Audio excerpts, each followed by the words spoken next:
চুকিনগর বাবু আমাদের মনসুর আছে, তারপরে এনামুল ঠাকুর আছে না, ইয়ে নেই ওই যে বাওয়ালিরা নেই উপস্থিত ভাই আমার, আসসালামু আলাইকুম। হিন্দু ভাইরা নমস্কার। আপনারা জানেন গত 24 সালে আমাকে গ্রেফতার করা হয়।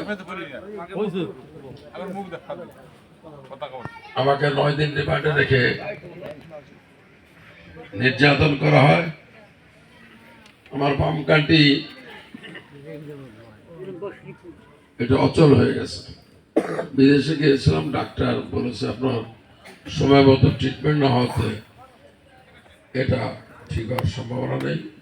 তারপরেও কথা না বললে হয়তো ইমপ্রুভ হইতে পারে। কথা তো সবার থেকে আমাকেই বেশি বলতে হচ্ছে।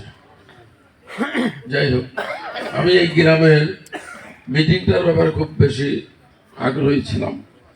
সবাইকে আমি বলেছি।